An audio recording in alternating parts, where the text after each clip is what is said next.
Hello बच्चों, कैसे हैं आप लोग। लास्ट लेक्चर में हम लोगों ने एरोमेटिक के प्रोडक्शन के प्रोसेसेस के बारे में पढ़ना स्टार्ट किया था और कैटालिटिक रिफॉर्मिंग के बारे में ब्रीफ में स्टडी की थी। ये देखा था कि catalytic reforming is one of the most important process है जो ऑलमोस्ट 35 to 40% एरोमेटिक जो वर्ल्ड वाइड प्रोड्यूस होते हैं उसको कंट्रीब्यूट करता है। उसके बाद बेसिक रिएक्शंस देखी थी कि जो कैटालिटिक रिफॉर्मिंग में कौन कौन सी रिएक्शंस होंगी। तो रिएक्शंस देखी थी कि पहले डिहाइड्रोजनेशन ऑफ नेफ्थीन्स एक प्रोसेस एक रिएक्शंस होती हैं, फिर डिहाइड्रोसाइक्लाइजेशन ऑफ पैराफिन्स होती हैं, फिर isomerization of paraffins, various reactions थी। वो डिपेंड करता है कि फीड स्टॉक आपका कैसा है और आपका डिज़ायर्ड प्रोडक्ट कैसा है, उसके बेसिस पे ये प्रोसेस होता है। तो फिर जब लेक्चर कंक्लूड करने से पहले हम लोगों ने देखा था कि जो मेजर स्टेप्स होंगे कैटालिटिक रिफॉर्मिंग प्रोसेस में, वो फीड प्रिपरेशन होगा या naphtha hydro treatment first step होता है। उसके बाद फिर प्री हीटिंग एक सेक्शन है, बेसिकली टेम्परेचर कंट्रोल ये सेक्शन है। फिर उसके बाद नेक्स्ट सेक्शन जो है वो catalytic reforming and catalyst recirculation regeneration, basically क्योंकि इसमें कोकिंग वगैरह की रिएक्शंस हो जाती हैं जिससे कैटलिस्ट आपका जो है उसकी एक्टिविटी ख़त्म हो जाती है। तो हमको रेगुलर टाइम पे या हमें जो है ना रिसर्कुलेशन और रीजनरेशन करते रहना पड़ता है। तो इसलिए कैटालिटिक रिफॉर्मिंग एंड रीजनरेशन एक सेक्शन आएगा। फिर प्रोडक्ट सेपरेशन ये है, सेपरेशन ऑफ एरोमेटिक्स, बेसिकली जो हमारा डिज़ायर्ड प्रोडक्ट है उसके बेसिस पे हम लोग लास्ट जो स्टेज है उसको वैसे डिज़ाइन करेंगे। तो स्टार्ट करते हैं हम लोग फीड प्रिपरेशन से या नेफ्था हाइड्रो ट्रीटमेंट जहाँ तक समझा जाए।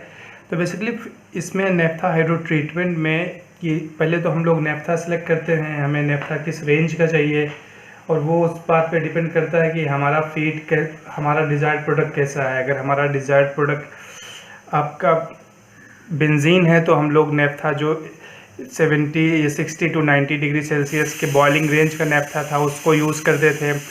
अगर यही हम लोग का डिज़ायर्ड प्रोडक्ट बेंजीन के बजाय टॉलुइन और ज़ाइलिन है तो हम लोग जो 90 डिग्री सेल्सियस से टॉलुइन है तो 90 डिग्री से 110 डिग्री सेल्सियस तक का बॉइलिंग रेंज का नेफ्था यूज़ करते हैं। अगर हमारा डिज़ायर्ड प्रोडक्ट ज़ाइलिन है तो हम लोग 110 से 140 डिग्री सेल्सियस की बॉइलिंग रेंज का नेफ्था यूज़ करते हैं। और अगर हमारा डिज़ायर्ड प्रोडक्ट जो गैसोलीन है उसकी ऑक्टेन नंबर इंक्रीज़ करना है तब हम लोग जो 90 डिग्री सेल्सियस से लेके 140 डिग्री सेल्सियस की बॉइलिंग रेंज का नेफ्था यूज़ करते हैं। तो बेसिकली ये फीड थी। तो जो फीड होती है उसमें इम्प्योरिटीज़ होती हैं, वेरियस टाइप की इम्प्योरिटीज़ में बेसिकली क्या हो सकता है कि आपके सल्फ़र के कंपाउंड्स प्रेजेंट हो सकते हैं। उसमें सल्फ़र जैसे sulphur dioxide, sulphur trioxide gases हो सकती हैं, उसमें मर्केप्टेंस हो सकते हैं। तो डिफरेंट कंपाउंड्स ऑफ सल्फ़र, तो उनको बेसिकली सारी सल्फ़र की जो इम्प्योरिटीज़ होती हैं उनको एक ही रेंज में अगर डिफ़ाइन कर दिया जाए तो सल्फ़र के कंपाउंड्स हो सकते हैं। फिर नाइट्रोजन के भी कंपाउंड्स हो सकते हैं इम्प्योरिटीज़ के फॉर्म में। वाटर भी इम्प्योरिटीज़ ही कंसीडर किया जाता है। हमने लास्ट लेक्चर में देखा था कि वाटर की अगर ज़्यादा कंसंट्रेशन है तब भी वो प्रॉब्लम क्रिएट करता है, वाटर की अगर कम कंसंट्रेशन है तब भी रिफॉर्मिंग में प्रॉब्लम क्रिएट करता है। तो बेसिकली वाटर की कंसंट्रेशन को भी हम लोग कंट्रोल करते हैं। तो इस प्रोसेस में फीड प्रिपरेशन या नेफ्था हाइड्रो ट्रीटमेंट में बेसिकली हम लोग क्या करते हैं कि नेफ्था को सबसे पहले तो इस प्रोसेस में नेफ्था में जो आपके फीड स्टॉक अनडिज़ायरेबल कंपोनेंट्स हैं फीड स्टॉक में, जैसे सल्फ़र हुआ, नाइट्रोजन हुआ, मेटल्स हुआ, हाइड्रोजन हुआ, ऑक्सीजन हुआ, ओलिफिन्स, डाइओलिफिन्स, आर्सेनिक, ये इम्प्योरिटीज़ हैं सब प्रेजेंट, इनको रिमूव करते हैं। तो जैसे कुछ इम्प्योरिटीज़ जो है ना जो कैटलिस्ट है उसमें तो परमानेंट डीएक्टिवेशन कर देती हैं। जैसे आर्सेनिक अगर प्रेजेंट है आपके फीड में तो ये बेसिकली जो कैटलिस्ट हम लोग यूज़ कर रहे हैं रिफॉर्मिंग कैटलिस्ट, उसमें प्लेटिनम जो होता है और ऑक्साइड्स या सल्फाइड्स और डिफरेंट मेटल्स होते हैं उसमें ये परमानेंट डीएक्टिवेशन कर देगा। फिर वो रीजनरेशन के थ्रू जो है हम लोग उसको एक्टिव साइट रीजनरेट नहीं कर पाएंगे। तो इसलिए आर्सेनिक की इम्प्योरिटीज़ बहुत ही डेंजरस है। बाकी जो सल्फर की इम्प्योरिटीज़ हैं, ये जो डिहाइड्रोजनेशन कैटलिस्ट होता है, बेसिकली प्लेटिनम होता है, उसमें ये उसका डीएक्टिवेशन करता है। लेकिन जो डीएक्टिवेशन करता है तो रीजनरेट हम लोग कर सकते हैं कुछ लेवल पे, तो ज़रूर उसकी एक्टिविटी लॉस होगी। ऐसा नहीं कि 100% हम लोग रीजनरेट कर लेंगे उसकी एक्टिविटीज़।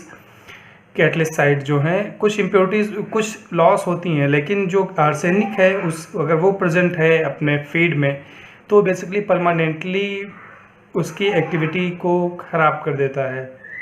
तो इसलिए इस प्रोसेस में हम लोग इम्प्योरिटीज़ कौन कौन सी हैं, सल्फ़र की इम्प्योरिटीज़ हो सकती हैं, नाइट्रोजन की, हैलोजन की, ऑक्सीजन प्रेजेंट है वो भी अनडिज़ायरेबल है, वाटर हम लोगों ने स्टडी कर ली कि वाटर किस तरह अनडिज़ायरेबल है, ओलिफिन्स और डाइओलिफिन्स भी जो हैं ये भी अनडिज़ायरेबल हैं। ये किस तरह अनडिज़ायरेबल हैं, बेसिकली ये जो कोक के फॉर्मेशन में ये फेवर प्रोवोक करती हैं। बेसिकली अगर ओलिफिन्स प्रेजेंट हैं हमारे फीड स्टॉक में, तो ये कोक ज़्यादा फॉर्मेशन करेंगी, तो जिससे जो है एक्टिविटी उसकी ज़्यादा तेज़ डिक्रीज़ होगी, फिर हमें रीजनरेशन बार बार करना पड़ेगा।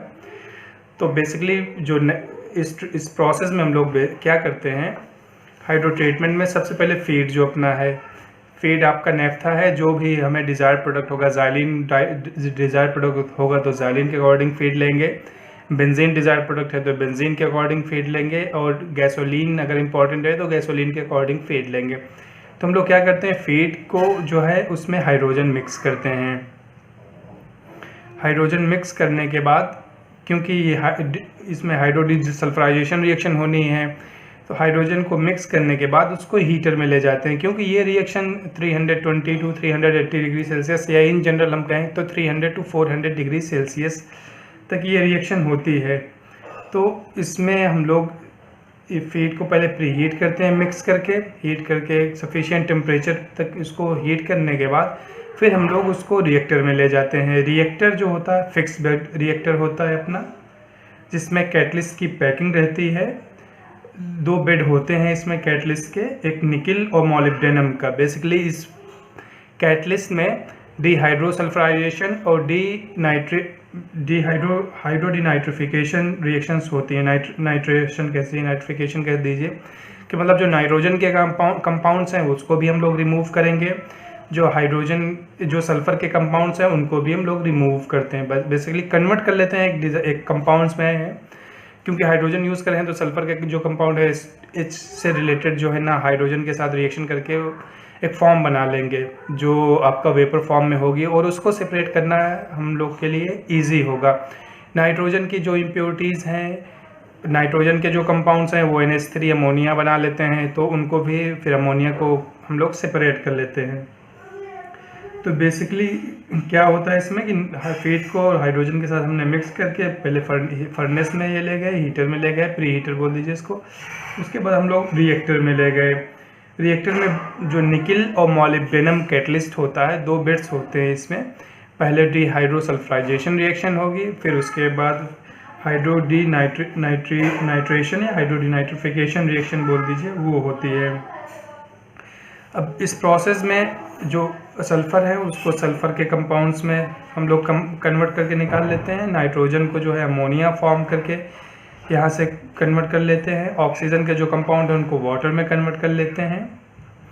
और ओलिफिन हम लोग जानते हैं कि ओलिफिन्स जो होंगी वो कोक फॉर्मेशन में हेल्प करेंगी, तो कोक उसको भी हम लोग सैचुरेटेड कंपाउंड में हाइड्रोजन से जब रिएक्शन करेगी तो पैराफिन्स में बेसिकली कन्वर्ट हो जाएंगी। ये सैचुरेटेड कंपाउंड्स इन जनरल अगर हम लोग कह देते हैं तो सैचुरेटेड कंपाउंड्स में कन्वर्ट हो जाएंगे।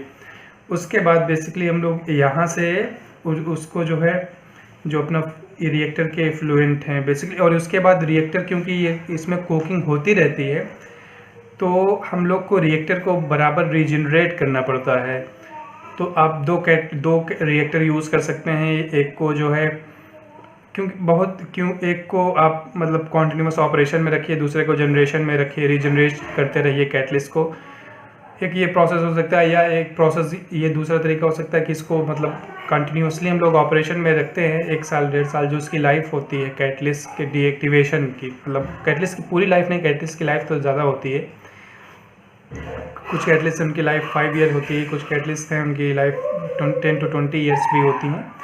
तो बेसिकली जब उसका एक मतलब काफ़ी उसकी एक्टिविटी ख़त्म हो जाए तो उसको फिर हम लोग रीजनरेट करते हैं। तो डिफरेंट प्रोसेस हो सकते हैं, लेकिन कैटलिस्ट को हमें रीजनरेट करना पड़ता है ओवर द टाइम।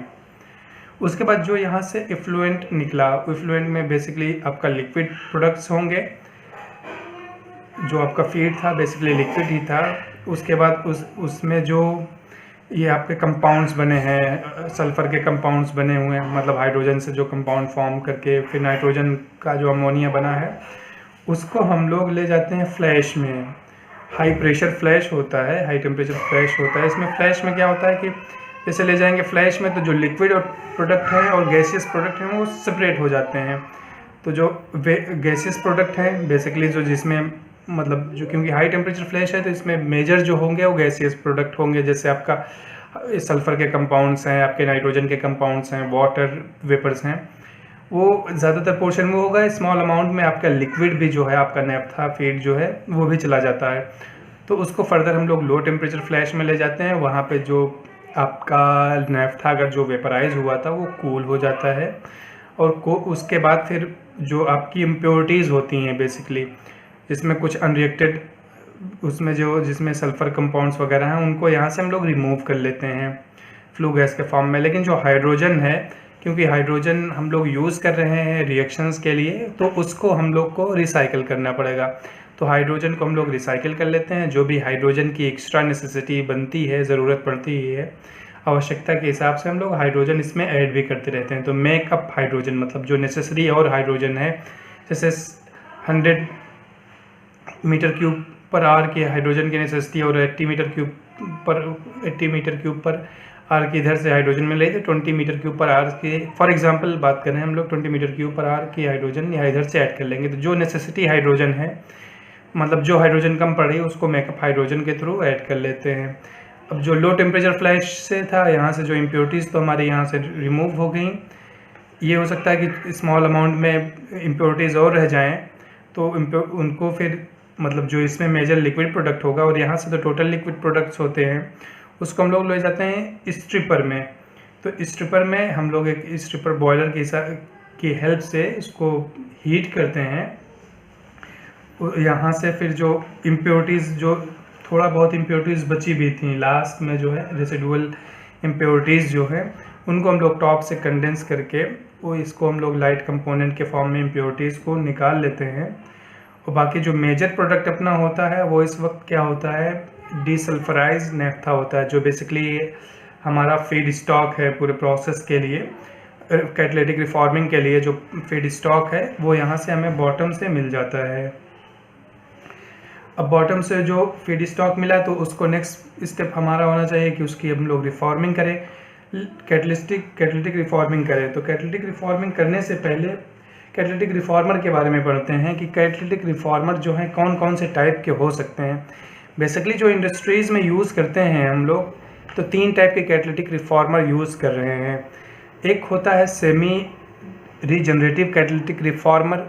तो इस टाइप का रिफॉर्मर होता है कि इसमें जो हम लोग रिफॉर्मिंग रिएक्शंस कराते हैं, और इसकी एक लाइफ साइकिल होती है बेसिकली, मतलब जब हम लोग इसमें रिफॉर्मिंग रिएक्शन कराते रहेंगे तो ओवर द टाइम धीरे धीरे आपका कोक वगैरह फॉर्म होता रहेगा। ज़्यादातर कोक तो हम प्रिवेंट करते हैं हाइड्रोजन सप्लाई करके कि कोक का फॉर्मेशन ना हो, लेकिन स्मॉलर अमाउंट में कोक फॉर्म होते रहते हैं।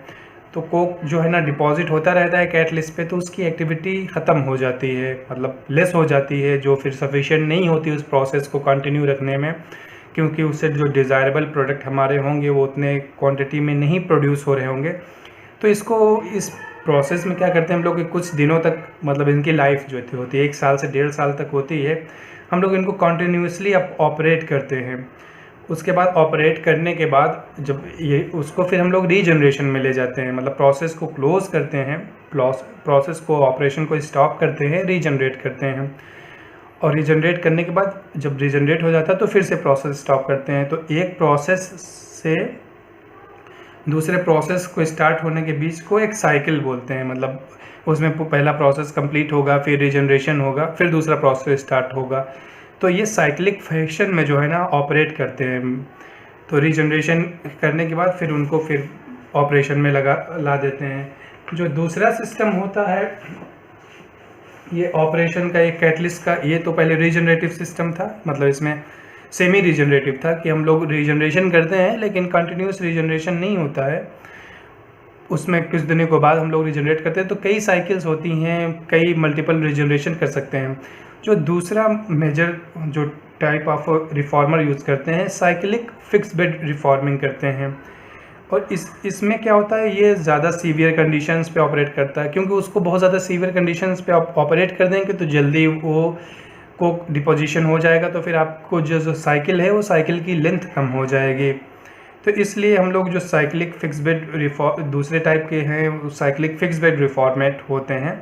तो ये मोर सीवियर कंडीशंस में, मतलब ज़्यादा टेम्परेचर, हाई टेम्परेचर कहिए या फिर आप कहिए कि इम्प्योरिटीज़ ज़्यादा हैं, उस कंडीशन में ये ज़्यादा ये यूज़ किए जाते हैं। और ये ख़ास तौर से जो एरोमेटिक अगर हमें प्रोड्यूस करना है, तो एरोमेटिक को प्रोड्यूस करने में और octane number, high octane number का अगर प्रोडक्ट हमें चाहिए तब इस प्रोडक्ट को यूज़ करते हैं।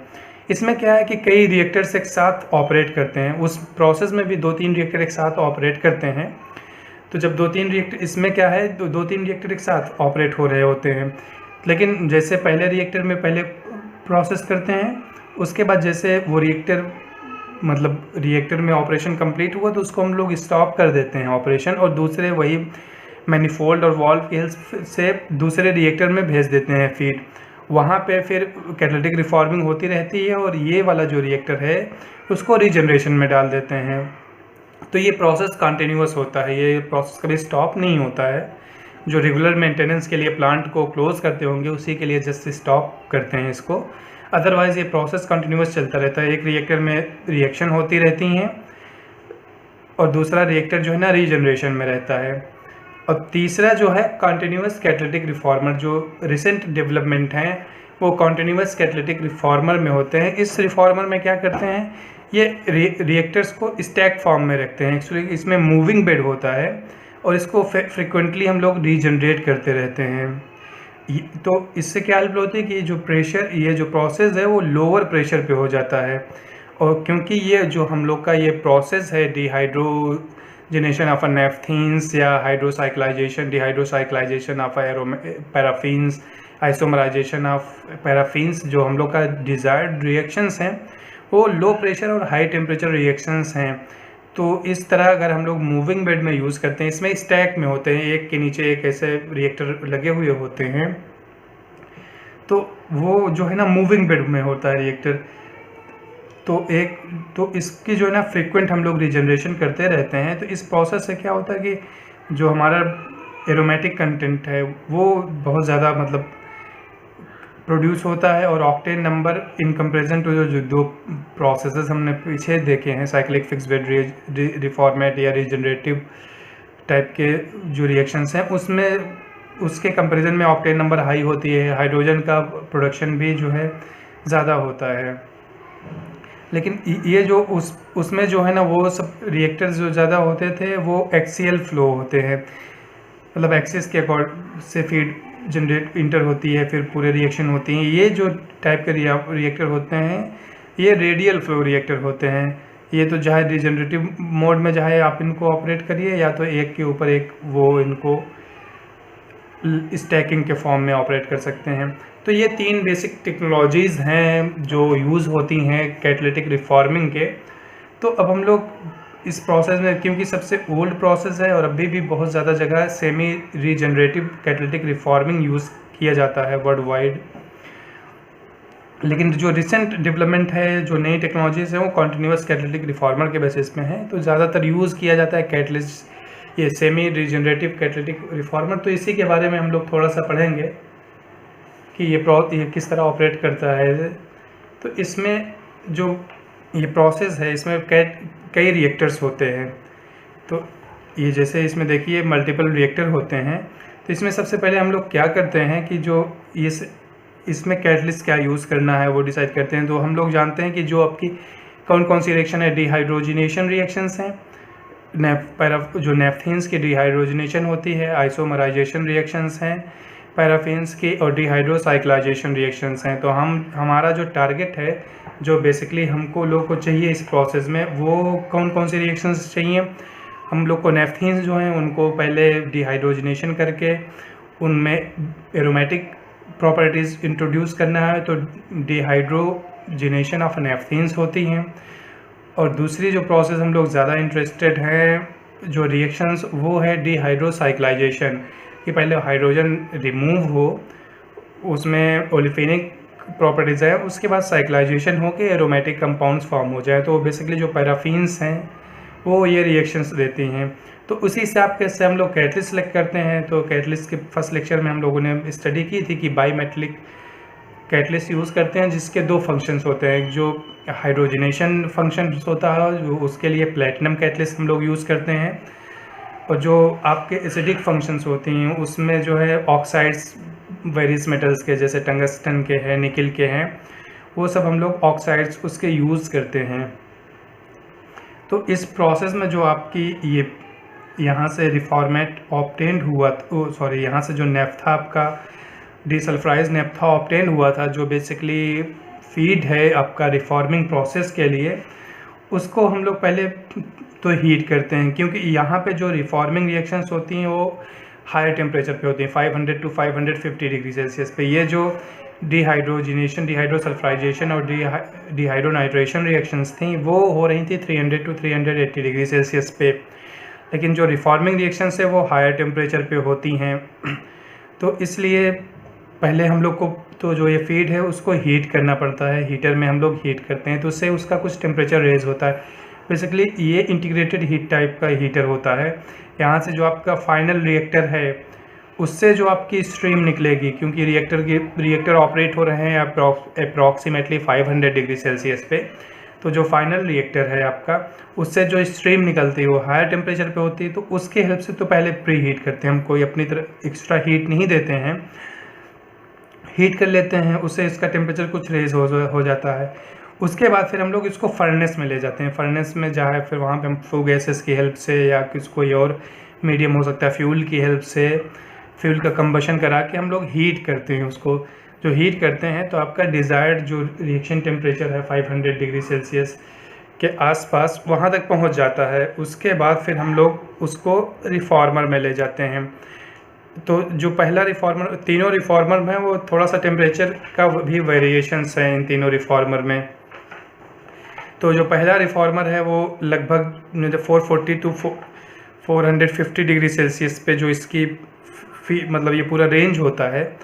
बेसिकली जो बॉटम होता है रिएक्टर का, जहाँ से फीड हम लोग, ये बॉटम होता है, वहाँ पे रिएक्शन टेम्परेचर कम होता है।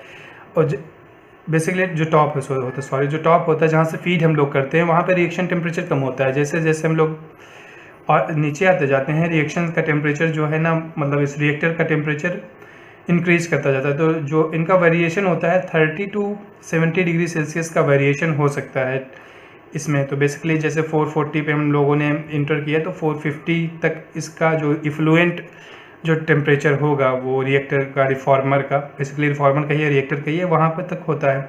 तो पहले रिफॉर्मर में जो बेसिकली रिएक्शंस होती हैं वो डिहाइड्रोजिनेशन रिएक्शंस होती हैं। मेजर जो रिएक्शंस हैं वो डिहाइड्रोजिनेशन किसका होगा, नेफ्थीन का होता है। और हम लोगों ने पढ़ा कि जो डिहाइड्रोजिनेशन रिएक्शंस होती हैं वो हाईली एक्सोथर्मिक रिएक्शन हैं। तो वो हाईली एंडोथर्मिक रिएक्शन है। देखा था कि 215 किलो जूल पर मोल के हिसाब से हम लोग को हीट की रिक्वायरमेंट होगी। और ये रिएक्शंस लेकिन ये रिएक्शंस बहुत फास्ट होती हैं। तो पहले रिएक्टर में हम लोग बेसिकली ऐसा करते हैं कि इसमें जो है डिहाइड्रोजिनेशन रिएक्शन होती है। उसके बाद फिर जो यहाँ से फीड निकलता है, नीचे से बॉटम से जो फीड निकलेगा आपका, उसको हम लोग फिर फर्नेस में फिर हीट करेंगे, क्योंकि जो ये हमने डिस्कस किया कि जो हर रिएक्टर है उसका टेम्परेचर धीरे धीरे इंक्रीज़ करते जा रहे हैं। तो पहला अगर 450 पे ऑपरेट हो रहा है तो दूसरा क्योंकि सीवियर कंडीशंस हैं जैसे डिहाइड्रोजनेशन तो कंपैरेटिवली लो टेम्परेचर पे होती है इन कंपैरिजन टू जो आपकी आइसोमराइजेशन रिएक्शंस हैं या डिहाइड्रोसाइक्लाइजेशन रिएक्शन है। तो पहले हम लोगों ने यहाँ पे हाइड्रोजनेशन रिएक्शन कराई, फिर बॉटम से जो आपका इसका इफ्लुएंट निकला पहले रिफॉर्मर को, उसको हीट किया हमने हीट एक्सचेंजर में। उसके बाद फिर हम लोग दूसरे वाले रिफॉर्मर में ले गए। दूसरा जो रिफॉर्मर होगा वो स्लाइटली जो है ना सीवियर कंडीशन में ऑपरेट हो रहा होगा, क्योंकि वहाँ पे आइसोमराइजेशन और डिहाइड्रोसाइक्लाइजेशन रिएक्शंस कुछ होती हैं। तो फिर यहाँ पे रिएक्शंस हुई, इस रिएक्शन का मतलब यहाँ पे मान लीजिए 490 डिग्री सेल्सियस तक टेम्परेचर हो गया। यहाँ पे जो बॉटम से निकला 450 पे 460 पे इंट्रोड्यूस हुआ, 490 डिग्री सेल्सियस पे तक इसको यहाँ पे रिएक्शंस हुई। जो टेम्परेचर इफ्लुएंट निकला फिर उसको हम लोग फर्दर क्या करते हैं, फिर उसको हीट करते हैं, क्योंकि जो नेक्स्ट रिफॉर्मर है जहाँ पे हमें रिएक्शंस करानी है और जहाँ पे बेसिकली मेजरली आपकी डिहाइड्रोसाइक्लाइजेशन रिएक्शन होंगी, वहाँ पे ये जो डिहाइड्रोसाइक्लाइजेशन जो पैराफिन्स होते हैं उनको एरोमेटिक कंपोनेंट में कन्वर्ट करना है, तो हायर टेम्परेचर पे ऑलमोस्ट 550 डिग्री सेल्सियस पे होती हैं। तो यहाँ से हीट करने के बाद फिर हम लोग उसको ले गए टॉप से हम लोग रिफॉर्मर में इंट्रोड्यूस करते हैं, और उसके बाद यहाँ पे रिएक्शंस होती हैं। रिएक्शंस होने के बाद जो आपका इफ्लुएंट निकलता है उसको जो हम लोग फीड आपका आ रहा था उसको हीट कर लेते हैं। तो फीड जो है ना यहाँ पे प्री हीट हो जाता है। तो लेकिन दो चार चीज़ मतलब कुछ पॉइंट्स हैं उसको हम लोग फर्दर यहाँ पे डिस्कस करना चाह रहे हैं। अगर जो प्रोसेस अगर हम लोग एग्जाम में लिख रहे हैं तो उनको नहीं एक्स्ट्रा डिस्कस करेंगे, लेकिन इंपॉर्टेंट है प्रोसेस और हम लोग डिटेल में पढ़ रहे हैं रिफॉर्मिंग प्रोसेस। तो जो रिएक्शंस होती हैं वो तो बेसिकली हमने देख लिया कि डिहाइड्रोजनेशन रिएक्शन हो रही हैं पहले रिएक्टर में, फिर आइसोमराइजेशन हो रहा है, उसके बाद डिहाइड्रोसाइक्लाइजेशन रिएक्शन हो रहा है। और ये भी हम लोगों ने देख लिया क्योंकि ये हम लोगों ने स्टडी की है कि इसमें कुछ साइड रिएक्शंस होती हैं, जैसे कोकिंग हो गई या हाइड्रोक्रैकिंग हो गई। तो कोकिंग से कैटलिस्ट पे जो कैटलिस्ट की एक्टिविटीज़ है वो कम हो जाती हैं, और ये जो हाइड्रोक्रैकिंग है या मेथेनेशन रिएक्शन है, मेथेन का फॉर्मेशन हो रहा है, लाइट कंपोनेंट का फॉर्मेशन हो रहा है, वो अनडिज़ायरेबल रिएक्शन है। तो हाइड्रोक्रैकिंग तो बेसिकली हाइड्रोजन के प्रेजेंस की वजह से जो आपके पैराफिन्स हैं वो डिकम्पोज हो जा रही हैं फर्दर स्मॉलर कंपाउंड्स में, जो अनडिज़ायरेबल है हमारे प्रोसेस के लिए, क्योंकि हम हायर कंपाउंड्स चाहते हैं एरोमेटिक रेंज के C7 C8 C9 रेंज के कंपाउंड्स चाहते हैं, C6 भी होता है, बेंजीन भी होता है। तो अगर क्रैकिंग हो रही है तो हमारे लिए अनडिज़ायरेबल है। तो यहाँ पे ये साइड रिएक्शंस होंगी, मान लीजिए कौन कौन सी कोकिंग की होगी और हाइड्रोक्रैकिंग होगी आपका वो मेथेनेशन रिएक्शन। तो बेसिकली ये जितने भी रिएक्शंस होने के बाद जो भी आपके प्रोडक्ट्स बनेगा, एथाइल बेंजीन बनेगा, टॉलुइन बनेगा, ज़ाइलिन बनेगा, ये तो एरोमेटिक्स हो गए। कुछ जो कंपाउंड्स हो सकते हैं वो लाइटर कंपोनेंट्स भी हो सकते हैं क्योंकि हाइड्रोक्रैकिंग रिएक्शन हो रही है।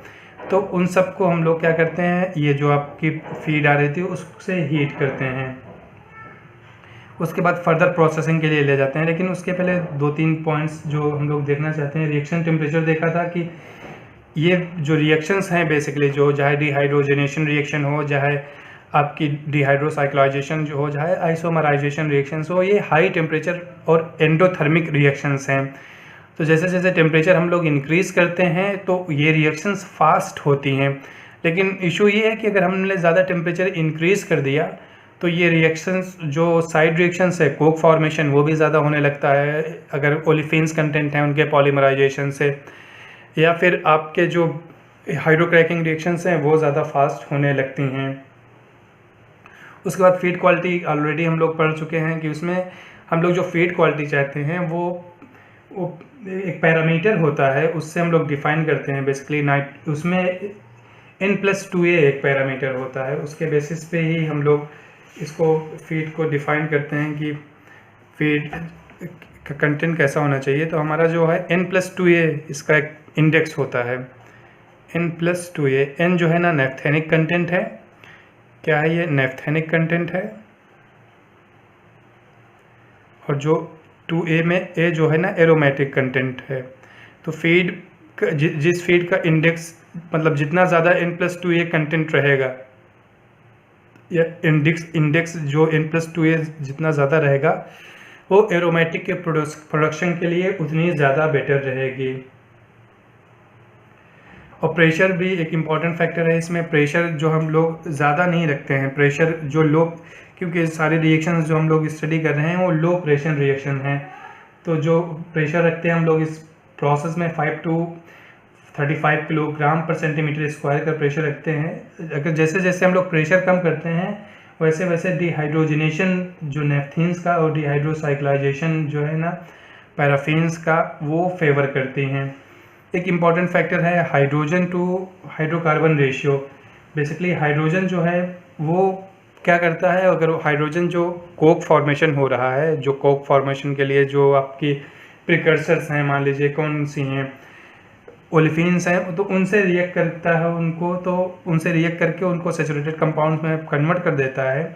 तो इसलिए ये हाइड्रोजन टू हाइड्रोकार्बन रेशियो भी एक इम्पॉर्टेंट फैक्टर है, क्योंकि अगर हमारा फैक्टर ये रेशियो हमने बेटर रेंज में लिया है, जो डिज़ायरेबल है, तो वहाँ पे ये कोक फॉर्मेशन या जो साइड रिएक्शंस होंगी वो कम होंगी।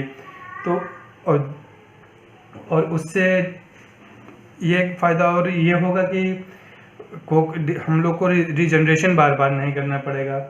तो अगर हम लोगों ने higher hydrogen to hydrocarbon ratio रखा है तो एक्चुअली उसमें प्रॉब्लम आती है। मतलब अगर हाइड्रोजन ज़्यादा है, हाइड्रोजन टू हाइड्रोकार्बन रेशियो ज़्यादा का मतलब ये है कि कोक फॉर्मेशन कम से कम होगा, लेकिन साइकिल की लेंथ उसमें बढ़ जाती है। मतलब हमें जो मान लीजिए प्रोडक्ट अगर एक साइकिल 1 महीने की है, तो फिर वो 30 दिन से ज़्यादा बढ़ के 32-33 डेज़ हो सकती है, तो हमें 3 दिन एक्स्ट्रा रिएक्टर को ऑपरेट करना पड़ रहा है, तो साइकिल लेंथ बढ़ जाती है। और हमने अगर temperature low hydrogen to hydrocarbon ratio रखा, तो उसमें फिर ये होता कि बहुत अगर कम कर दिया तो फिर वहाँ पे कोक फॉर्मेशन होने लगता है। तो एक जो हम लोग बेटर रेंज होती है उसमें रखते हैं, तो क्या होता है फिर जो कंप्रेशन है, हम लोग को कंप्रेस भी करना पड़ता है फीड को, तो उसकी कॉस्ट कम हो जाती है। और प्रॉपर रेंज में है तो जो डिहाइड्रोजनेशन है नेफ्थीन्स का और डिहाइड्रोसाइक्लाइजेशन रिएक्शंस हैं वो भी आपकी बेटर वे में होती हैं। तो ये जो 1-2 इम्पोर्टेंट पैरामीटर्स थे वो हम लोगों ने देख लिए। उसके बाद फिर यहाँ से जो आपका ये निकला एफ्लुएंट ये रिएक्टर से, फाइनल रिफॉर्मर से, उसमें बेसिकली क्या होगा, ये एरोमेटिक कंपाउंड्स होंगे, बेंजीन, टॉलुइन, जाइलिन। ये मेजर कंपाउंड होगा, एथाइल बेंजीन भी फॉर्म होता है। उसके बाद ये जो गैसोलीन के भी थोड़ा बहुत कंपोनेंट्स होंगे जो गैसोलीन रेंज के हैं, जो यूज़ किए जाते हैं गैसोलीन में ऑक्टेन नंबर इंक्रीज करने के लिए। लेकिन हमने फीड, क्योंकि हमारा एरोमेटिक प्रोड्यूस करना चाह रहे थे, तो हमने फीड ऐसा लिया कि जिसमें कम से कम ये कंपाउंड्स आए गैसोलीन कंपोनेंट। उसको हम लोग पहले कूल करते हैं। कूल करने उसका यहाँ पे तो पहले फीड से उसको कूल कर लिया था, वहाँ पे कुछ कूल हो गया था, फिर फर्दर उसको कूल करते हैं कूलर में। तो उसके बाद फिर जो रिएक्टर होता है ये जो आपका इफ्लुएंट है उसको हम लोग फ्लैश ड्रम में ले जाते हैं। तो फ्लैश ड्रम में ले जाते हैं तो बेसिकली वो लाइट कंपोनेंट को रिमूव करने के लिए होता है। जो जैसे हाइड्रोजन है यहाँ पे लाइट कंपोनेंट में है, जो मेजर कंपोनेंट हाइड्रोजन का है, और कुछ भी फर्दर जो हाइड्रोक्रैकिंग से जो रिएक्शंस हो जाती हैं, लोअर पैराफिन्स मतलब स्मॉलर पैराफिन्स हैं, स्मॉलर चेन पैराफिन्स हैं, उन लोग को लाइट कंपोनेंट को हम लोग यहाँ से रिमूव कर लेते हैं। और जो हैवियर कंपोनेंट्स बचा इसमें से, जो बेसिकली हमारा डिज़ायर्ड प्रोडक्ट है, उसको हम लोग डिस्टिलेशन कॉलम में ले जाते हैं। तो इस डिस्टिलेशन कॉलम को बेसिकली हम लोग बोलते हैं रिफॉर्मेट स्टेबलाइज़र है। ये डिस्टिलेशन कॉलम ये सेपरेट कर रहा है जो C3 C4 कंपोनेंट्स हैं। बेसिकली जो मेथेन वगैरह हुई थी, हाइड्रोजन हुई थी, फॉर्मेशन हुआ था, उसको तो हमने यहाँ पे लाइट एंड पे निकाल लिया। लेकिन जो हैवियर हाइड्रोकार्बन है, जैसे प्रोपेन हुआ, ब्यूटेन हुआ, या क्योंकि ओलिफिन्स बचेगा नहीं, हाइड्रोजन हम लोग यूज़ कर रहे हैं तो सैचुरेटेड कंपाउंड्स में कन्वर्ट कर देता है। तो जो आपका हैवियर का कंपोनेंट बचा, मतलब हैवियर कंपोनेंट में ये जो C3 C4 कंपोनेंट्स हुआ, डिस्टिलेशन से हम लोग यहाँ से रिमूव कर लेते हैं। और जो बॉटम प्रोडक्ट मिलता है, जिसको रिफॉर्मेट हम लोग बोलते हैं, उसको बॉटम से हम लोग रिकवर कर लेते हैं। यही रिफॉर्मेट जो है ना, इसी में अपनी जो एरोमेटिक्स वगैरह हैं, एरोमेटिक्स हैं जो मेजर कंपोनेंट, वो प्रेजेंट होती हैं। तो अब हम लोग जो नेक्स्ट स्टेप पढ़ेंगे उसमें हम लोग यहाँ से एरोमेटिक कैसे सेपरेट करते हैं। हम लोगों ने एरोमेटिक्स तो प्रोड्यूस कर लिया, लेकिन इसमें क्योंकि एरोमेटिक्स आपका बेंजीन, टॉलुइन, जाइलिन इसमें है, एथाइल बेंजीन है, और कुछ जैसे स्लाइट अमाउंट में आपका वो भी कंपोनेंट्स हो सकते हैं, गैसोलीन रेंज के कंपोनेंट्स हो सकते हैं, जो मतलब बेसिकली यूज़ किए जाते हैं गैसोलीन में ऑक्टेन नंबर इंक्रीज़ करने के लिए। तो वो उनको सेपरेट करना भी एक अलग चैलेंज है, क्योंकि इसमें जो बॉइलिंग पॉइंट्स होते हैं, जैसे जाइलिन का बॉइलिंग पॉइंट बहुत क्लोज होता है। जाइलिन के जो 3 आइसोमर्स हैं, ऑर्थोजाइलिन, पैराजाइलिन, मेटाजाइलिन, तो उनके बॉइलिंग पॉइंट्स बहुत क्लोज होते हैं। उसके बाद फिर तो उनको हम लोग कैसे सेपरेट करते हैं उसको पढ़ेंगे नेक्स्ट लेक्चर में। बेसिकली उसमें हम लोग डिस्टिलेशन मतलब नॉर्मल डिस्टिलेशन कम यूज़ करते हैं, एक्सट्रैक्टिव डिस्टिलेशन यूज़ कर पहले एक्सट्रैक्शन करते हैं, उसके बाद फिर डिस्टिलेशन यूज़ करते हैं। और जो डिस्टिलेशन से जो नहीं सेपरेट हो सकते उसमें एडजॉर्प्शन यूज़ करते हैं, जैसे ज़ाइलिन का है तो उसकी टेक्नोलॉजीज़ हैं यूओपी के या बीपी की, ब्रिटिश पेट्रोलियम की, तो उसकी डिफरेंट टेक्नोलॉजीज़ हैं, उसके बारे में पढ़ेंगे कि कैसे हम लोग बेसिकली सेपरेट करेंगे अपने एरोमेटिक्स को।